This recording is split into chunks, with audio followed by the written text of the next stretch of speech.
Simula pa kagabi, may mga deboto nang dumating sa Quirino Grandstand para sa pahalik sa imahe ng Poong Jesus Nazareno na sisimulan mamayang gabi. Live mula sa Maynila, may unang balita, si James Agustin. James!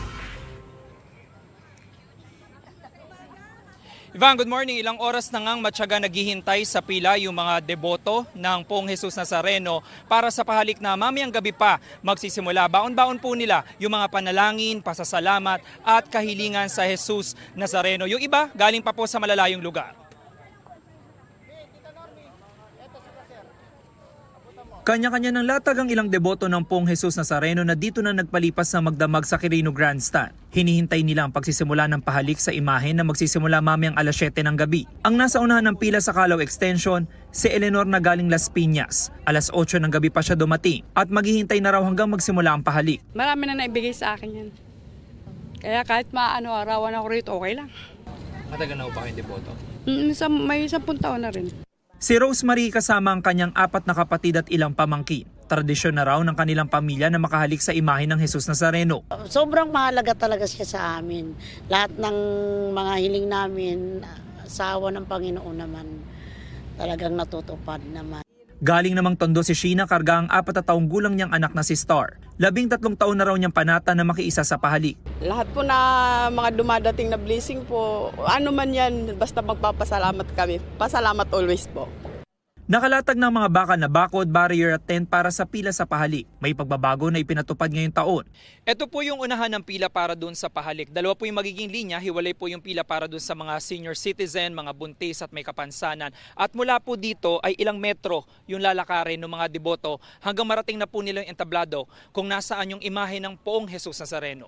Pagdating naman po ng mga deboto dito sa likurang bahagi ng stage ay dire-diretso pa rin po sila maglalakad hanggang marating na po nila itong bahagi ng krus ng imahe ng Jesus Nazareno. Pag natapos naman po yung pahalik ay diretso yung mga deboto paakyat sa bahaging yan ng likod nitong entablado para makabalik po sila doon sa Calao Extension. Ito po yung pagbabago ngayong taon dahil noong nakaraang taon ay pinapa-exit po yung mga deboto sa Katigbak Drive.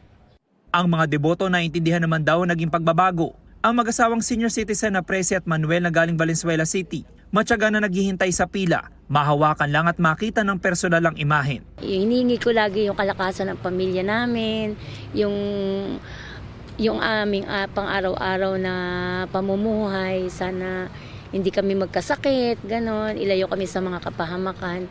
Akin, yung mga apo ko walang sakit, kami mag-asawa, mababa buhay para mapagsilbihan yung mga apo. Higit sa lahat, yung anak kong isa na nagbabae na gusto ko makagraduate siya ng nursing. Kahit madalang akong magsimba, hindi naman ako nakakalimot sa kanya .